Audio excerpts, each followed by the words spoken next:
ইলিশ নামটাই যেন এক উৎসব, আর যখন ইলিশ আসে পদ্মার, তার স্বাদ আর মিষ্টতা যেন আরও গাঢ় হয়ে যায়।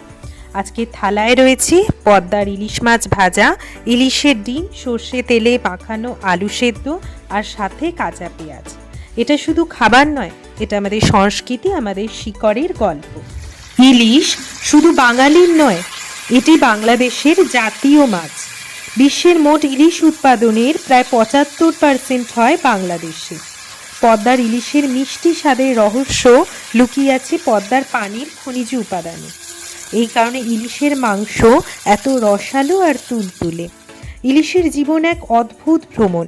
সমুদ্র থেকে নদীতে ডিম পাড়তে আসে, ডিম ফুটে ছোট্ট ইলিশ আবার সমুদ্রে ফিরে যায়।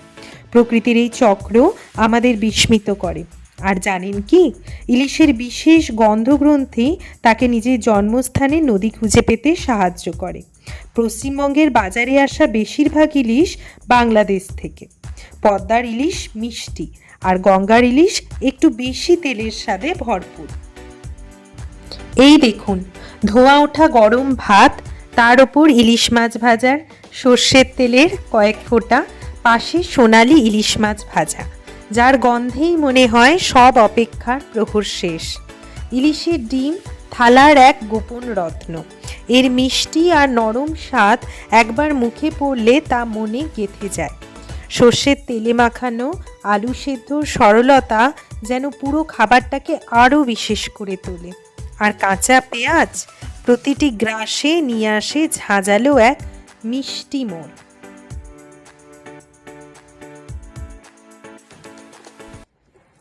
ইলিশ শুধু একটি মাছ নয়, এটি বাঙালির আবেগ। পদ্মার ইলিশের স্বাদ আমাদের উৎসব, গল্প আর ঐতিহ্যের অংশ। আপনি যদি এই ঐতিহ্যের স্বাদ নিতে চান, তবে পদ্মার ইলিশ, ইলিশের ডিম, আলু সেদ্ধ আর পেঁয়াজ দিয়ে এই থালাটা একবার তৈরি করে দেখুন, আর আমাদের জানান আপনার ইলিশের গল্প। ভিডিওটা ভালো লাগলে লাইক, শেয়ার আর সাবস্ক্রাইব করতে ভুলবেন না। আর এতক্ষণ ভিডিওটা সম্পূর্ণ দেখবার জন্য অসংখ্য ধন্যবাদ। দেখা হচ্ছে খুব তাড়াতাড়ি নতুন একটি ভিডিওর সাথে। সত্যি এই স্বাদ অতুলনীয়।